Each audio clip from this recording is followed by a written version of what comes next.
Let's talk about the one and only Ivan, which is on Disney+. Now, of course, Bryan Cranston last week was speaking to Clara Amphel very eruditely and charmingly in that Bryan Cranston way. And he described this film as being for everyone. I wouldn't go along with it. I think this is a film that's aimed at younger children very specifically. Well, I think Brian did say from 6 to 96. Yes. So I would say probably from about 4 till 10, I think. And look, there's things, there are things that parents can have fun with in the film. Older viewers who maybe just watching it, they don't have kids. But I think, the way in which this film is geared up, we'll come to. How are they going to have fun with it? One way is identifying the voice cast, who are the most bizarrely, ludicrously overqualified voice cast for a talking animal film I've ever seen. You got Angelina Jolie playing an elephant with about 10 lines in it. Chaka Khan as a chicken. Chicken Khan. Well, yep, okay. There's who else? There's Helen Mirren as a poodle who's in about 2 scenes. Danny DeVito as a stray dog. And you hear it's one of these things. Obviously, Sam Rockwell playing Sam Rockwell playing the titular Ivan, who is a massive gorilla. So the story is, this is actually based, for a film, a talking gorilla, to start with a caption based on a true story, fairly unlikely, but it is actually based on a true story. In real life, the gorilla did not talk.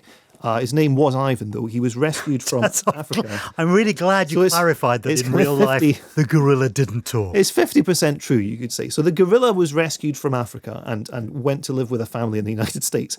Of course, disaster ensued. And so I think after about 3 years of being, destroying this family's house, he was then relocated into a suburban shopping centre and lived in this very miserable concrete enclosure for something like 27 years of his life. And then, of course, there was a public outcry, this poor beast being kept locked up in this shopping centre, and he was retired very happily to Atlanta Zoo and then had this lovely kind of free roaming existence after that. So this story, the true story, inspired in turn a children's book that was released in 2012, which kind of fictionalized it fairly heavily and introduced this idea that Ivan was a tourist attraction, a visitor attraction, along with this elephant, who, as we said, is voiced by Angelina Jolie, in this shopping centre.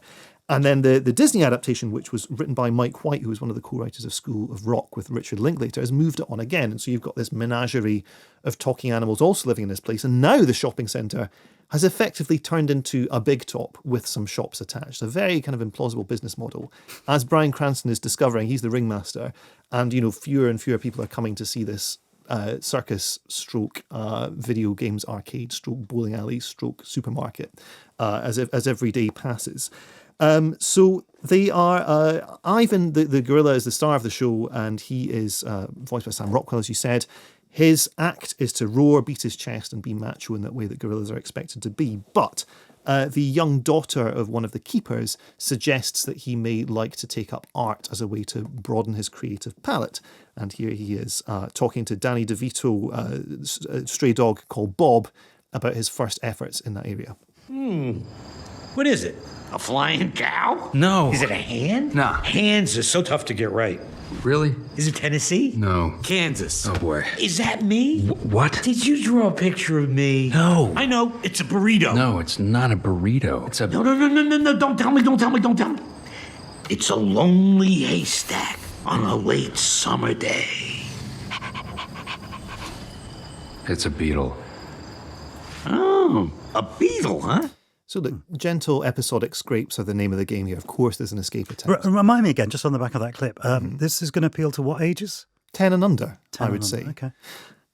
Yeah. All right. No, I mean, it's talking animals. So why wouldn't it appeal to 10s and unders? I mean, the voice performances, I think, are pretty good. Angelina Jolie as this elephant. I know I keep going on about Angelina Jolie as this elephant. She talks in the most soothing way. Yes, I agree. Yeah. It's like, in order to record it, they tucked the microphone into a cot, and she's just kneeled down beside it and delivered her lines in this very kind of lulling... Did you say into her cot? Into a cot, yeah, like a little cot for a baby. With her?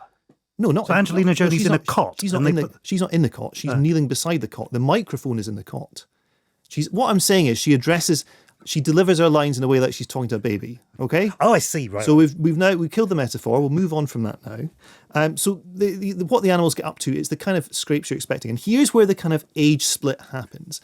The conditions in this circus are actually pretty good, because if you're making this film for very young children, if the gorilla is caged in a concrete cell, it's going to be far too harrowing. And this is where the split occurs, because to anyone who is old enough to realise this is not what these animals' lives would be like, remotely, this is ridiculous kind of beautification of it, you're going to go, well, the protests don't make any sense. People would not be wanting these animals out here because they're having a perfectly nice time of it. It doesn't kind of set up the third part of the third kind of plot maneuver into the final act.